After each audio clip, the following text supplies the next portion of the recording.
हमारे जीवन का सुख का जो सार है वो हम आज इस कहानी के द्वारा देखेंगे। एक गांव में एक गरीब सुखानंद नाम का एक वृद्ध रहता था।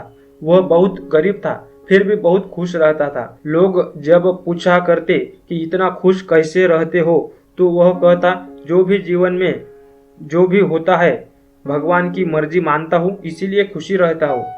उनके पास एक सुंदर सफेद घोड़ा था, इसके कारण राजा के लोग भी उनसे ईर्ष्या करते थे। उसे उस सफेद घोड़े को बेचने के लिए राजा की तरफ से अच्छी कीमत दी गई थी, लेकिन बूढ़ा आदमी यह कहते हुए मना कर देता था, यह मेरे लिए सिर्फ घोड़ा नहीं है, वह एक व्यक्ति है और मेरा अच्छा दोस्त है। क्या आप किसी व्यक्ति या दोस्त को बेच सकते हैं? नहीं, यह हमारे लिए संभव नहीं है। एक दिन सुबह जब वो खलिहान घर में गया तो उसने देखा कि घोड़ा वहां नहीं है। यह खबर गांव में जल्दी फैल गई और पूरा गांव उनके घर पर जमा हो गया। गांव वालों ने कहा, तुम मूर्ख बूढ़े हो, हर कोई उस घोड़े को पाना चाहता था। सभी जानते थे कि किसी दिन यह घोड़ा चोरी हो जाएगा। आप उस घोड़े को अच्छी कीमत पर बेच सकते थे, फिर भी आपने उसे रखा। अब घोड़ा चला गया है, यह आपका दुर्भाग्य है। बूढ़े आदमी ने जवाब दिया, सच तो यह है कि घोड़ा स्थिर नहीं है, बाकी सब कुछ जो तुम कहते हो वह एक फैसला है। आप कैसे जानते हो कि यह दुर्भाग्य है या नहीं?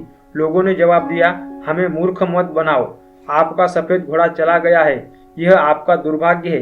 गांव के लोग उस पर हंसे और चले गए। उन्होंने कहा कि वह पागल है, वह उस घोड़े को बेच सकता था और गरीबी में जीने की वजह एक बेहतर जीवन जी सकता था। कुछ दिनों के बाद सफेद घोड़ा जंगल से वापस आया। उसके साथ कुछ और जंगली घोड़े भी आए। गांव के लोग फिर उनके घर पर इकट्ठा हो गए और बोले, आप सही थे, यह दुर्भाग्य नहीं बल्कि आशीर्वाद है। अब आपके पास और भी सुंदर घोड़े हैं, आप उन्हें प्रशिक्षित कर सकते हैं और बेच सकते हैं।